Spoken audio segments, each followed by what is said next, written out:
कुष्ठघात तो होगा ही। सत्येंद्र साहब, मेरा जो सवाल था मैडम से वही सवाल आगे बढ़ा रहा हूँ। भारतीय जनता पार्टी के उपचुनाव में ऑल इज वेल है क्या?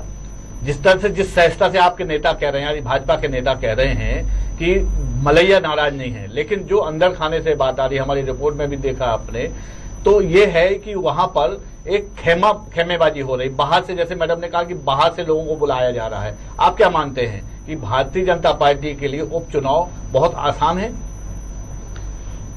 देखिए सक्सेना जी, आपके दर्शक भी जानते होंगे कि ये जो उपचुनाव हो रहा है, इसके पहले भी अभी 27 उपचुनाव हुए थे, 28। तो 28 उपचुनाव में क्या स्थिति रही, यही परिस्थितियां कमोवेश उस समय भी थी। और आपने देखा कि इस तरह 19 सीटों पर भारतीय जनता पार्टी को विजयश्री प्राप्त हुई, क्योंकि अधिकतर सारी सीटें जो थी, जो दिवंगत प्रत्याशी उनको छोड़ दिया जाए एक दो, तो बाकी के लोग तो कांग्रेस के ही थे। कांग्रेस की सीटें इतनी कम हुई और उसके बाद कांग्रेस बार बार उन्होंने जो टिकाऊ बिकाऊ विकाऊ विकाऊ भी कहा, ये सारी चीजें की कोशा। उसके बाद भी आप देखिए प्रभुराम चौधरी जी 65,000 वोटों के लगभग से जीते थे और हर जगह का जो अंतर रहा 50,000 वोटों से ज्यादा का रहा था।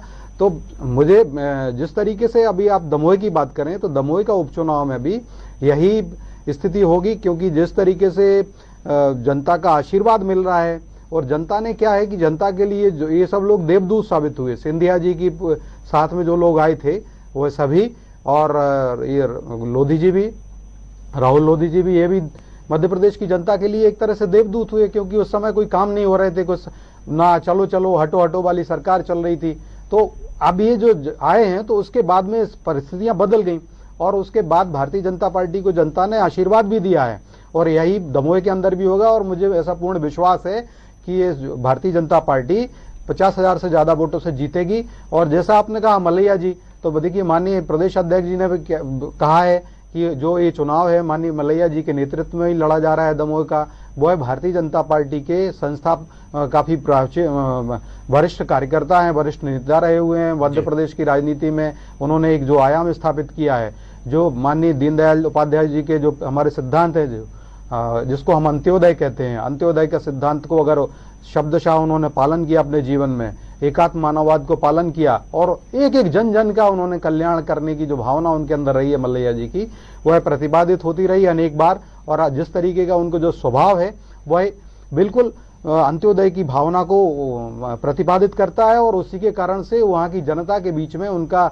जो छवि है वो बनी हुई है। अब उसी के कारण देखिए, और बहुत काम किया, बहुत सेवा, और किसी निष्पक्ष होकर के सिर्फ जन कल्याण के लिए। तो मलैया जी की नेतृत्व में ये चुनाव लड़ा जा रहा है, और मलैया जी जो है भारतीय जनता पार्टी का मतलब उनको पूर्ण सम्मान भी देती है। और भारतीय जनता पार्टी, मैं मलैया जी हैं ही, उन्होंने हमेशा ही कहा है भाजपा का हूं, भाजपा में ही रहूंगा, भाजपा में सब कुछ। चलिए योगेश गुप्ता।